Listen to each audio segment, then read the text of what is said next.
Sweden میں قرآن کریم کی گستاخی کا شرمناک، المناک، بھیانک واقعہ دوبارہ پیش آیا ہے۔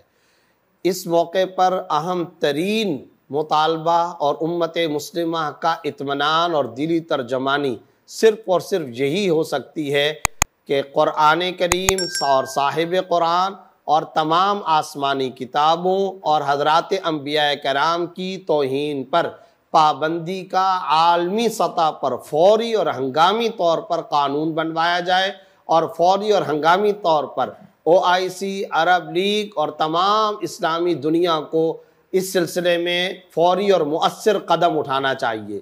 اس کے ساتھ ساتھ اس گستاخی کی نوعیت کو بھی سمجھنے کی ضرورت ہے۔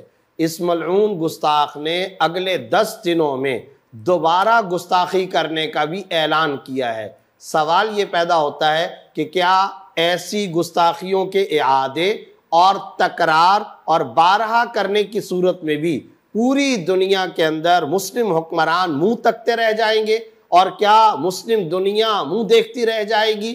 پہلا اور فوری اور ہنگامی طور پر اقدام یہ ہونا چاہیے کہ پاکستان کی وزارت خارجہ سمیت تمام مسلم دنیا اپنے اپنے سفراء کو سویڈن سے واپس بلائے۔ یہ قدر مؤثر قدم ہو سکتا ہے جو فوری طور پر اسلامی دنیا کو اٹھانا چاہیے۔ بسم اللہ الرحمن الرحیم۔ سویڈن کے اندر قرآن کریم کو جلانا، پاؤں تلے روندنا، اور پھر ان کو جوڈیشری سے پرمیشن ملنا، پھر ان کو پروٹیکشن فراہم کرنا، پھر میڈیا کوریج دینا، پھر اس گستاخی کو پہلے سے پلان کر کے اناؤنس کرنا، پھر اس کے خلاف احتجاج کرنے والے، پروٹیسٹ ریکارڈ کرنے والوں کو پابند سلاسل یا زد و کوب کرنا، یہ ایک پری پلاننگ منصوبہ ہے جو یہ بار بار کرتے آ رہے ہیں۔ اور اب گزشتہ رات جو انہوں نے گستاخی کی اور مزید 10 دن تک نئے نئے ہتھ کنڈے استعمال کرنے کا جو ان کا اعلان ہے، اس کے خلاف کیا صرف ہم زبانی باتیں کرتے رہیں گے؟ بہت افسوس کے ساتھ کہنا پڑتا ہے کہ ہماری ریڈ لائن کو یہ بار بار کراس کر رہے ہیں۔ ہم ریڈ لائن کب کراس کریں گے؟ جو عوام کا کام ہے، حکمران بھی جسٹ بیانات دے کر اپنے آپ کو بری ذمہ سمجھتے ہیں، ایسا نہیں ہے۔